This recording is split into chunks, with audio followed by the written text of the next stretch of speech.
There are special people in this world. We don't ask to be special. We're just born this way. You said the future's always changing, right? What are you gonna go do? Gonna try and make a better one. The story we're telling is about a bunch of rogue psychics trying to keep away from a government division. And I'm not a conspiratorial theorist, that's not my thing, but what if it does exist?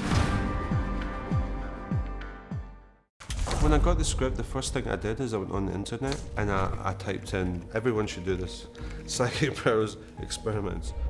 Hit the return button. Up comes this amazing stuff. After the Second World War and the Cold War is about to begin, and people haven't really understood or experimented on what the brain power can do. How can we not only use it to our own gains, but how can we actually twist it and make it more powerful? My name is Dr. John Alexander, and I'm now retired both from the military and from Los Alamos National Laboratory. I think that people have had powers ever since there's been people, and this was key to survival. We have, through Western education, taught people a lot of things that cannot be. That said, other cultures have not had those impediments put in place, and so their belief systems are far more accepting. In fact, if you look at many of the Aboriginal people or indigenous tribes around the world, they still seem to have capabilities, for instance, to find water, to find game, anything like that. We have become such skeptics, and I think heavily influenced by people who are not skeptics, but are debunkers, who start on the premise it can't be, therefore it isn't, and I don't know how you did it, but I know you tricked me somehow. During the Cold War, we were aware that the Soviets were actively exploring a wide range of psychic phenomena. Hence, we began similar explorations, but you must understand that this was not universally accepted. And there was another premise, and that was, yes, you can do this, but that's the work of the devil. We always fear things we don't understand. And one of the key issues I've had in various scientific panels and meetings and whatnot is what I call the catch-22. We say, here are very unusual events that absolutely occur. And they say, well, what's your theoretical basis for that? And you say, well, I don't understand it, but it happens. And science in general will discount it, even if it happened, and even if it happened in front of them, which has occurred on numerous occasions. When I was working with the intelligence community in the Army, we were very serious about exploring a wide range of psychic phenomena. What we have seen is people have a broad range of power, psychokinesis, remote viewing, things of that nature, for instance. We talk about the visual spectrum, what you can see. What we do know is there are people who can see above and beyond. You can see a little bit into the infrared or into the ultraviolet. It's like every other physical condition. Everybody is not the same. And so you will find people who can see things that other folks don't. Well, to me, it wasn't about supernatural powers. It wasn't like people flying through the air, like having spider webs coming out of them. It's actually very simple powers. You have people that can move things. So it's a telekinetic thing. What we have seen, things are deformed, bent. I've seen strange things fly.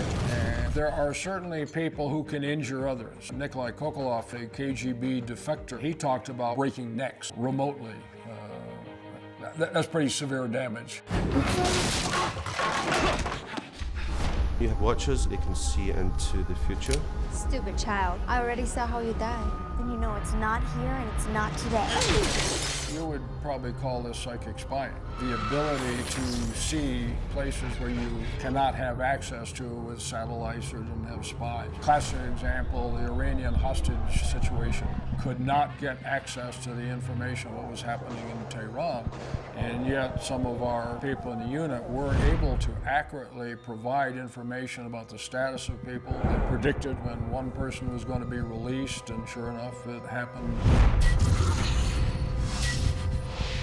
Joe McMoneagle, who was remote viewer 001, was given a site in northern Russia, and he described a number of submarines, one of them huge, a lot of unique detail. The missile tubes were in front of the conning tower in the back, double-hulled. That had never been seen before. Conventional wisdom by our boat builders was not real. Sure enough, a short time later, cameras came on, and here's the Typhoon-class submarine.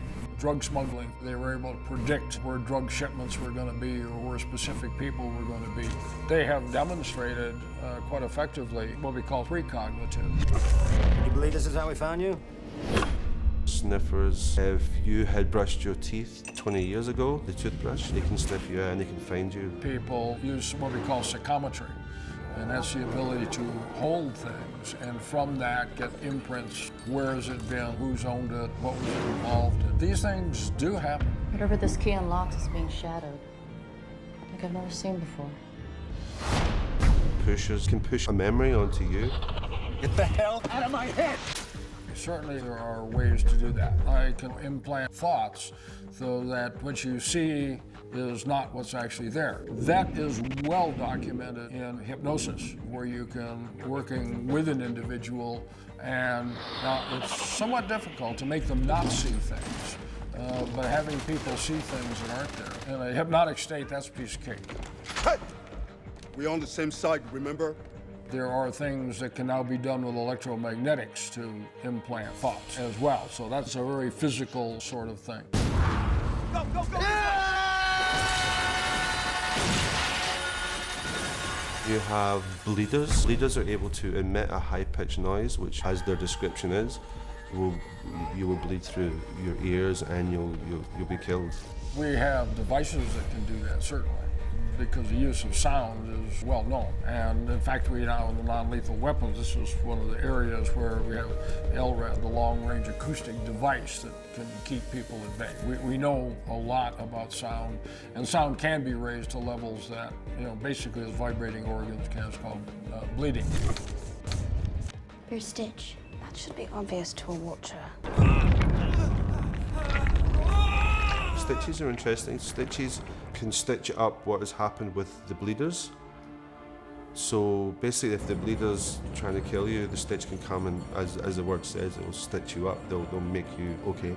I've seen amazing healing capabilities. Does it work all the time? No, not by any stretch of the imagination, or we would have seen a dramatic change in the way we do medicine. But the studies on prayer, for instance, as well as hands-on healing, has been well demonstrated in the laboratory.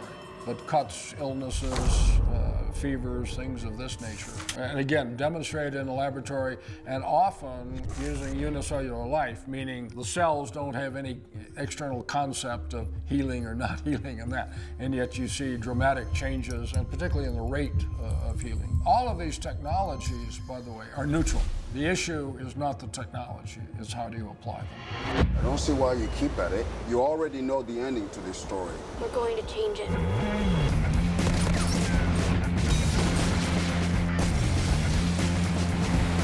Yes, they've extrapolated, and as my movie star friend at the time, I say, John, it's just a movie.